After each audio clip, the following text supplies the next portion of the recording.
Hey everyone, today we're going to be doing a video talking to you about the gas mask you see here from Mira Safety. This is the CM-8M, if I have my naming conventions correct. I've actually been testing this thing for quite a while. Technically I've been testing two of them. This is one of the pre-production prototypes, and this is one of the current production models. They did make some changes and improvements from the original version that I started testing back almost exactly a year ago, like February of 2022, that got us to the version that you see here in my left hand. Again, the version that is actually available for purchase. Now, I've seen a lot of videos testing out gas masks in the past, and they all seem to cover some very specific things, but not necessarily I felt all of the things that I would want to know about the serviceability and usability of a gas mask.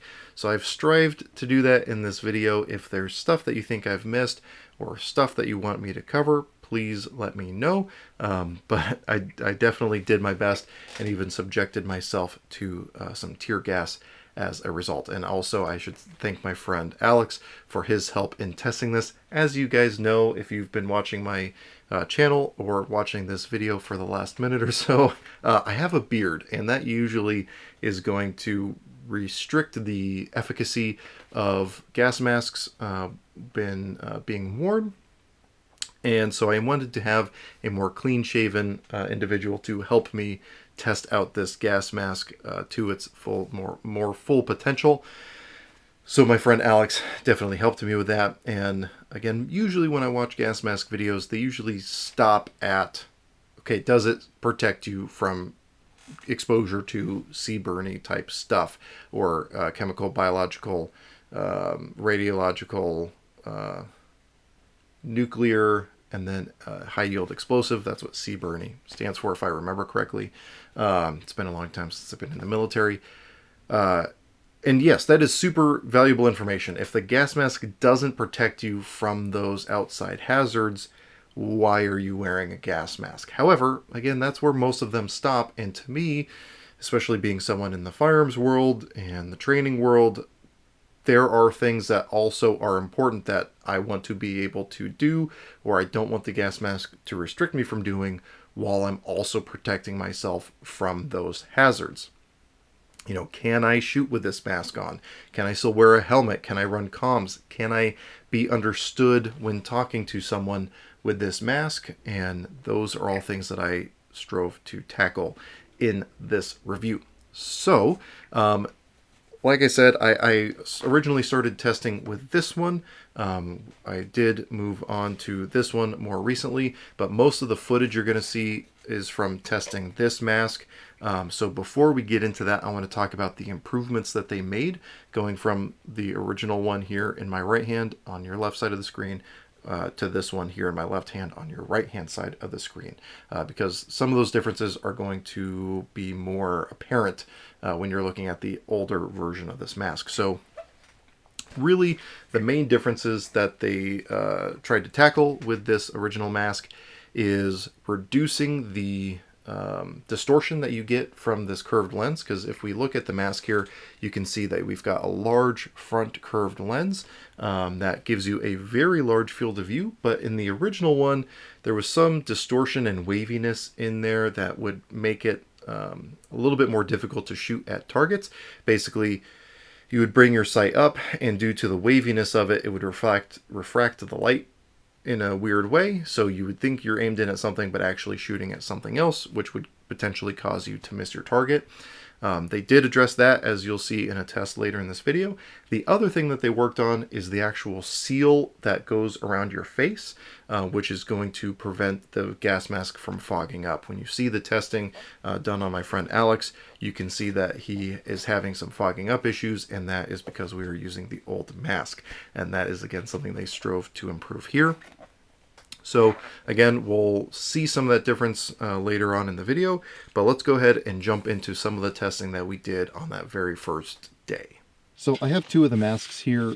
This one here on the right is the CM-8. This is the one that I got sent to do the testing. This one here is my friend Alex's. This is that kind of 2 eye hole version I was talking about. One of the benefits to these, at least from what I read, is that it can be easier to use with optics. However, again, we're going to be testing it with this one. I just wanted to show you here side by side. We have a lot of similar features. The mouth vents here look very similar. The way that the Canteen hose is routed looks very similar. Even internally, you can see, hopefully if it wants to focus in there, it won't. I'll take a still later. Where that mouth hose is very, again, similar to where it is in this Mira mask. They do have slots for 2 filters if you wanted to put them on there. These ones are just plugged right now, so we can run the filters here. This one, for what it's worth, is just the one they sent me along with it for testing, the NBC 77 SOF. According to what research I did, this is supposed to be able to protect you from all CBRN type threats, which is obviously pretty cool.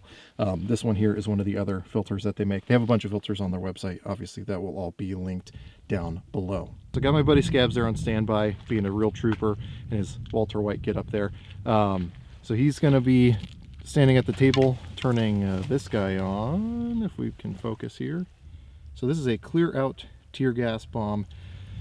Basically, he's going to pop the cap, stick it down until it locks open, and then it's going to spit out tear gas, according to this, for about 28 seconds. So he's going to do this first. Again, he is far less facial haired than I am. And then I'm going to swap out with him, put the mask on myself, and we'll see how this goes. I'm going to get to a good safe distance back here, hopefully. And Scabs, whenever you're ready, go ahead and click her down. And all right, give me a thumbs up if you're doing okay. Okay, can you feel it burning on your skin around the hood at all? Yeah. Yeah, okay. How are your eyes doing? They're fine. Okay, breathing's fine. Yeah. No issues there, but you can feel your skin burning? Just on the top of my head a little bit. Okay. I don't know if that was a full 28 seconds, but we'll go ahead and assume that it was. So now, thankfully, there's enough wind that I feel like I can get relatively close. I can smell it a little bit. How do you feel? Fine. All right, go ahead and come closer to me now. All right. So any issues whatsoever? Just a little bit of cold burning sensation on the extremities on the sides of my face, but pretty much where you had exposed skin. Yeah. Okay. Well, I guess now it's my turn then. So now I'll go ahead and suit up. All right, so now I'm suited up again on my Gorka here. I can already tell you, so we handed off the mask. Everything around the rim is burning because there's definitely a lot of tear gas residue. These people are going to think we're crazy. We'll let them drive by. There's plenty of tear gas residue. We rinse it off a little bit so I can barely see because it's pretty wet, but I can already tell you when I tried to check the seal, I can feel a lot of airflow around my beard, so we'll just see how this does. Feel free to get back to a safe distance that you deem appropriate. I'm going to pull these off.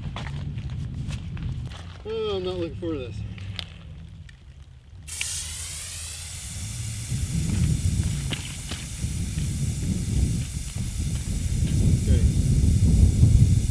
I can feel it coming through. I can feel it coming through the mask a little bit. We're trying to stay downwind.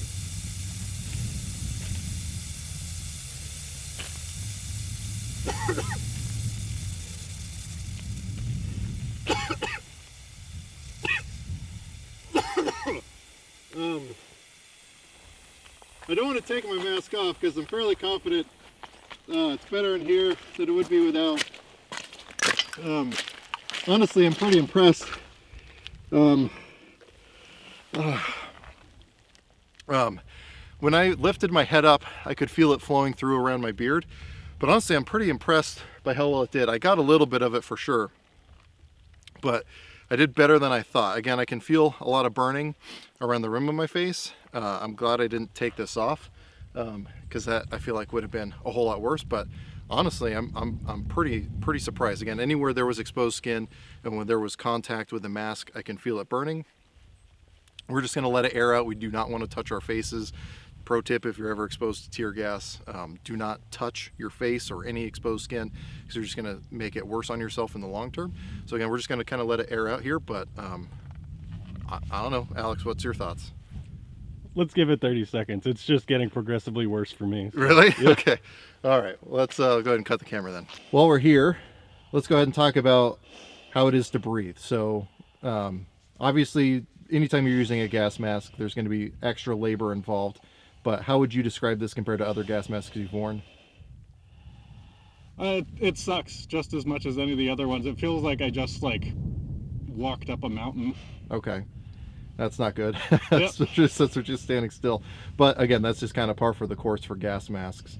And then while we're here also, let's go ahead and talk about how it fits with the helmet. So this is actually my helmet. This is a bump helmet from Hardhead Veterans. Thank you. Blanked on that for a second. It is a high cut helmet, and this is also larger than his head size normally is, because I have a giant noggin. Does it feel uncomfortable? Are you getting any weird hot spots? Nope. Okay, and then we just have the chin strap buckled underneath behind his chin, since obviously with a gas mask on you can't get it properly on the chin. But it might be difficult to get it to work with night vision. Actually, let's just go ahead and try that. I'm going to set the camera down for a second. All right, so we went ahead and just threw my PVS 14 on the helmet, and it might be hard to tell here, but how can you actually use it? Yeah, it's totally usable. Yeah, so thankfully we've got that little filter on the end there, but so it is possible to still, depending on your helmet again and your mount, but we have the Rhino 2 all the way drifted down, and then we did have to adjust it a little bit over where I would normally sit over my eye, but we are able to get it to work with the mask as well. So you still do retain some operational, quote unquote, operational capability with this mask. And one thing you'll also notice, we have the mask or the filter on his left hand side. That way the right shoulder was free, so we could still get a cheek weld with some of those rifles. If you had the filter on the right hand side as a right-handed shooter, it's definitely going to interfere quite a bit with getting a cheek weld or any sort of sight picture with your gun. So as you could see, he was still very able to wear a high cut helmet. It almost seemed like perfectly cut for it, almost as though people who designed this mask knew what they were building it around. And you could also see that he was still able to get night vision on in front of his eye. Now, there's really no ideal circumstance that I'm aware of for wearing night vision with a gas mask, because you're always going to have it further away from your eye, which just means you're going to be limiting your field of view significantly at that point. But you at least can use night vision with one of these masks. Now, I'm going to show you some of the testing we did with ability to get sight picture, as well as some, I'll go ahead and roll in some shooting footage of him trying to shoot with this original gas mask on and having some issues because of that waviness. And then we'll cut to some footage I did more recently of myself wearing this mask, doing that test again at closer distances, because that's what I had available to me that night in relatively low light, as you'll see as well. It'll actually be pretty hard to see, but basically allowing you to see what sort of difference it makes wearing the mask and not wearing the mask, as far as accuracy and therefore how much distortion there is in the lens. All right, so I've got my buddy Scabs here masked up with a helmet on. And we've got a sample platter of different guns with different optic orientations with and without. We're going to have him basically see what he can get a sight picture with, what he can't get a sight picture with. So we'll start there on the end with that dissipator there. So this is just a standard carry handle dissipator. Nope, that's not going to happen. Anything close? Nope. Okay. All right, so standard carry handle, at least he can't make it work. Obviously, biomechanics is going to play a role here, how your body is built. This is just a sample of one. All right, so we know those irons don't work. What about your EOTech there? He's got his SBR here. He's got his EOTech on a riser. Yep. For use with night vision. So night vision height also seems to be gas mask height. Is that a good sight picture, or is it just barely manageable? Perfect, yeah. It's a good sight picture? Yep. Okay, so go ahead and set that down. We'll go and try an AK with an Ultimac. So Ultimac and a T2 style red dot. Yeah. Yeah? Yep. Okay. So this is a pretty low mounted red dot as far as AKs go. And you like, is it just barely or is it okay? Yeah, it's pretty good. Yeah. Are you having to cant it at all? I don't have to. Okay. Cool. All right. So we'll just try it with the Galil just for since it has a lower cheek weld. Now this is just a SB brace on there right now, or a pistol brace on there. But So close. stock height would be pretty close to. No. No. I can get the bottom of the post, of the front sight post, but... So you can kind of caveman EOTech it, but it's not an actual sight picture. Correct. So do go ahead and do the set me there, because these are known for having a low cheek rest also. Not even close. Not even close. Not even Okay. close. So, and then obviously pistols are going to be fine, but so yeah, go ahead and do that one. Just so this is also similar setup to the other AK. Oh yeah. Look just fine. Yep. Okay. So go ahead and set that down. Okay. So what was your experience looking through those? The EOTech with the riser and all of the red dots I could see them. Couldn't see any of the ones with just irons. Okay, perfect.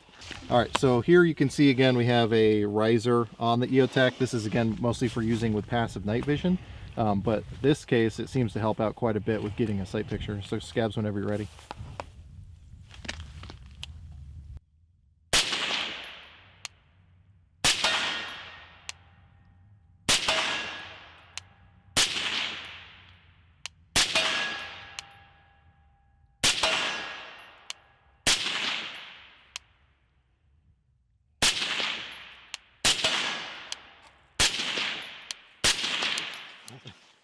I think you're hitting low left, but that's definitely your sights. Your sights are definitely off if you're hitting low left.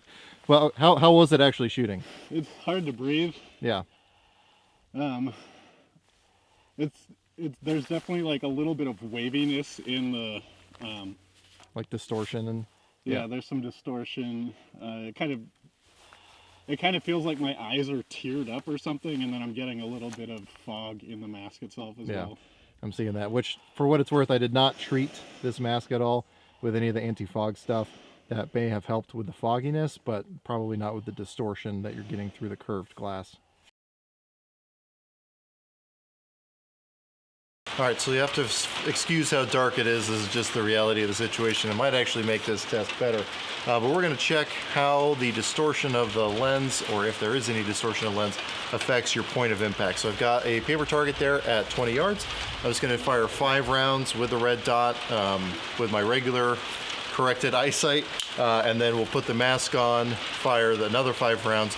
We'll see if there's any point of impact shift. So 5 rounds, and just the standard stuff that I know this thing is more or less 0.4, but the accuracy on this group is not as important necessarily as where this group impacts versus where the following group impacts.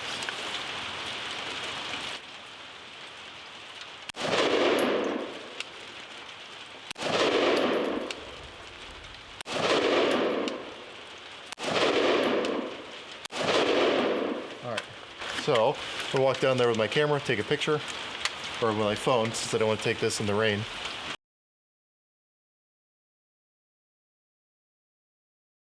All right, so I got the mask on, ear pro on. I also have my glasses on. I already can't get a good seal with this with the beard, so I figured I might as well give this thing as many favors as possible by actually allowing me to see what it is I'm shooting at. So we're going to fire another 5 rounds, and we'll see what the point of impact shift is. It's also worth noting, you can see from the last group, my point of impact was generally low. That's to be expected at this distance. It's definitely too low though, so that will definitely be getting corrected.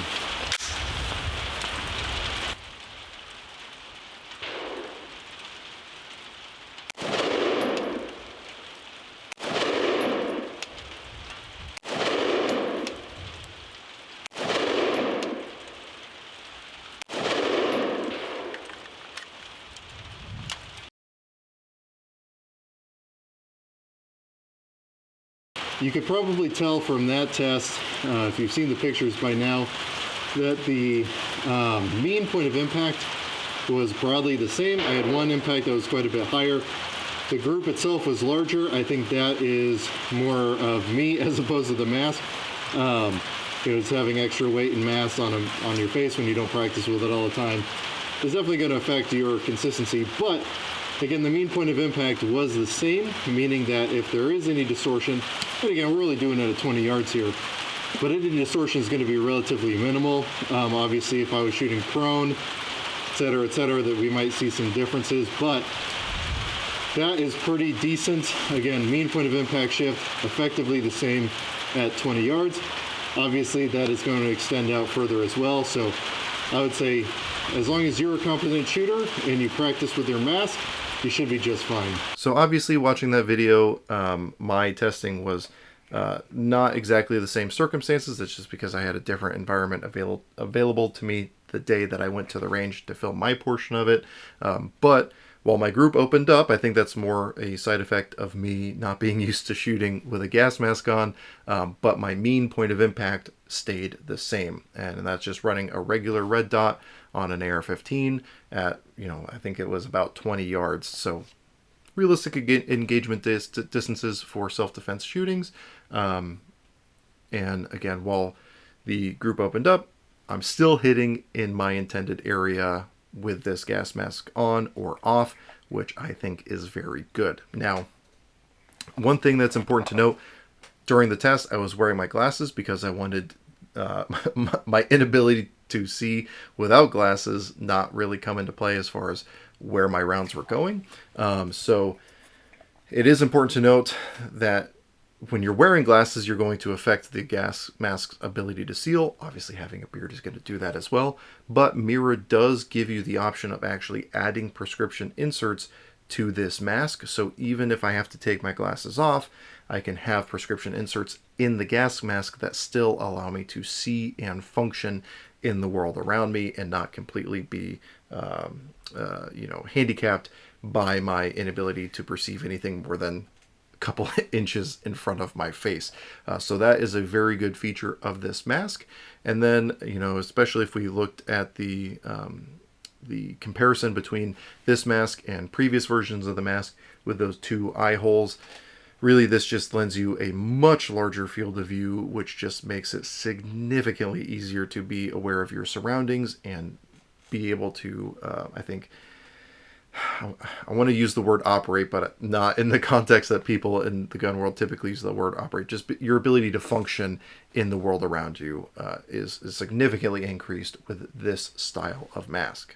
Now, one of the things that my friend Alex mentioned in the testing we did, as well as the testing that I did, is anytime you're wearing a mask, it feels like you're breathing through a straw. Now, one thing you can do to combat that is they do have a second side here, so you can either have the filter on one side or the other, or on both. That's just going to increase the amount of air coming in, making it easier to breathe potentially.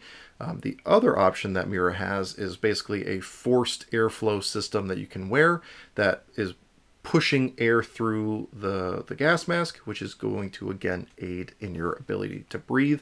Now, those do come at a pretty significant cost. So again, do with that information what you will, but there are ways of mitigating that issue with gas masks. Now, it is also, again, worth mentioning, for me as a right-handed person, I would wear my filter on the left-hand side. That way I can still get a cheek weld with a rifle in my right shoulder. If I were wearing my filter on this side, it would make it a lot more difficult to get those optics in front of my eye. So that's why I choose to have it on this side here. Now, Mira does have a variety of different filters of different sizes and thicknesses based on the CBRN style exposure that you would potentially anticipate. And all of them are going to use the standard thread pitch here on the mask so that I can swap back and forth should I want to. So you have a lot of versatility and a lot of utility with this gas mask. Now, an important thing to be able to do when you're out and about with a gas mask on is to be able to remain hydrated, because you're going to be sweating a lot when you're wearing a mask like this, and again, exerting yourself more due to the difficulty of breathing versus your standard, non-gas mask self. And these masks do have a provision to be able to connect this to a canteen. These masks do come with a canteen. Again, very similar to the ones that I used in the military when I was going through CBRN training, where I can basically connect the hose to this canteen. So let's show you some footage of me doing it with this older mask here, but the process is going to be identical between the two. So the one thing we didn't really cover when we were out at the range was how easily these things incorporate drinking water. Now, if you're like me when you first got introduced to the idea of gas masks, you probably didn't consider, well, how do you remain hydrated while you wear it? Because most people don't think of it in terms of wearing it long enough term that you would need to be able to rehydrate at some point along the way. So when that concept was first introduced to me, it was weird. However, now I accept that that's just kind of a normal thing when it comes to gas mask usage. And this does incorporate a way to drink out of a canteen. This one did come with a canteen. I'm assuming that standard operating procedure is that when you order one of these CBRN masks from Mira, is that it's going to come with a canteen. I'm 99% sure that that's part of the included package. But basically, you're going to have this little drinky hole thing, and you can see right now it's kind of swiveled out of the way, but you should see it swivel kind of in line with the mask. I'm trying to get it just right with the lighting here. So this is swiveled in the stowed position, and then you can swivel it into the drinking position, and that is adjusted with this little dial here on the front of the mask. So when it's in the vertical position, that's in its stowed position, and then when it's in line with the hose, that is in its drinking position. And then the hose itself wraps around the front of the mask, keeps it nice and stowed and tucked away.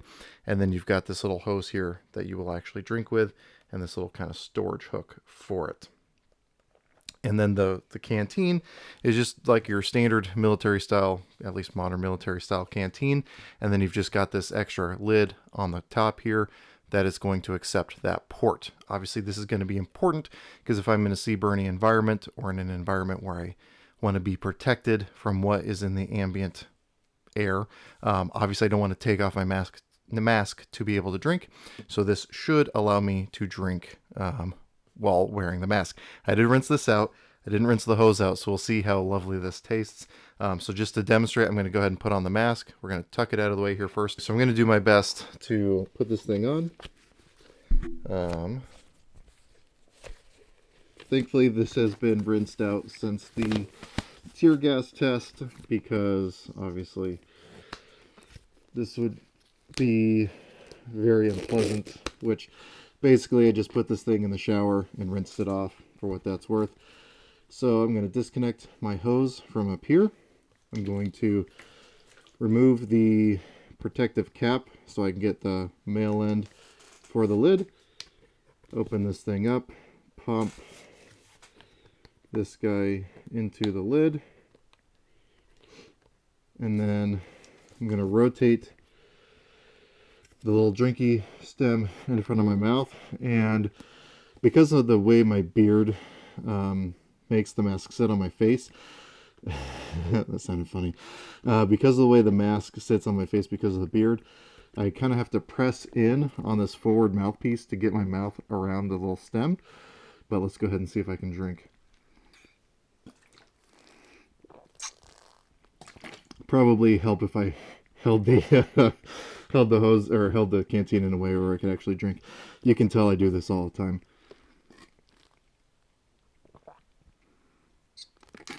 Now, obviously, this is not going to be like a quick refresh on the football field or anything like that. However, it is going to be a way for me to actually drink again while still in a non-permissive environment. So, just one other cool thing to consider and something else to keep in mind. So, we should be able to wrap this up. And obviously, when you're doing this more, it's going to become effectively second nature, getting it to lock in on itself and rotate it out of the way. The benefit of having, in my case, to press the mask against my face to get me to drink is if it gets accidentally swayed, I'm not going to get this awkward little thing trying to dip itself into my mouth. So, for what that's worth. So all in all, I think that this gas mask is a very valuable thing to be able to add to your arsenal, to your kit. There there's a lot of contexts where a person might need CBRN protection, you know, especially over the last couple of years with the rioting and the looting and the protesting that we've seen in major cities all across the country. If I'm ever in a major metropolitan area, I can't guarantee that I might not be exposed to tear gas, pepper spray, you know, you name it, other potential things that are going to affect my ability to function. And a gas mask could, within arm's reach or in my vehicle, could aid in that situation of being able to get myself and my family out of danger. Now, I know some other people have kind of their fallout fantasies that you can a gas mask may be able to help with. An important thing to note there is if you are in a fallout style scenario, a gas mask is just the tip of your iceberg as far as what you would need. You'll need a whole decontamination system set up. You might want to get some of the full body protective suits that Mira also sells. So that again, gas mask is only the tip of the iceberg there. There's a lot more going into it. But if you are looking for a gas mask, whether that be for whatever reason you have, I think that this Mira CM-8M is a very good option for that. Again, especially if you're a bespectacled person like me. And again, even if you have a beard, I was very pleasantly surprised by how well it protected me from that tear gas. It was way worse after the fact when I was taking a shower and getting all of the stuff out of my hair. That exposure was way worse than actually being in the stream of the tear gas with this mask on. Yeah, I was coughing, but if I had to, I could still function and still be able to do a whole lot of things that I would not have been able to do otherwise. So do with that information what you will.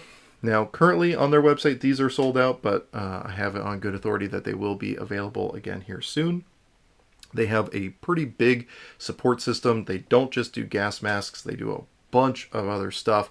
Again, with that forced air respirator, other types of filters, other types of masks. They have suits. They also have like infant gas mask systems where you can basically put them in a little like incubator kind of thing to protect them. They have a lot of systems for a lot of different size individuals. So there's a lot to take in on their website, and I would definitely recommend checking them out. There's a reason that Mira has the name that they have. It's because they make good quality products that appeal to people looking for a practical solution to these problems. So, with that being said, I do want to say thanks to my patrons for helping to make a video like this one possible. While the gas mask was provided, actually both gas masks were provided for free from Mira, those tear gas grenades were actually pretty expensive, so their contributions is what helped me be able to do that for this test, along with just the time spent at the range and the ammo sent downrange with these masks on. So thanks to my patrons for that. Because of that, I post all my content over there early. We do some exclusive content. We have live streams. I'm hoping again to have some stickers and patches sent out here shortly. But thanks to them. If that stuff sounds interesting to you or you want to financially support the channel, definitely check out the links in the description down below. But anyway, with all that being said, as always, I hope you got something out of this video, and I really appreciate you watching.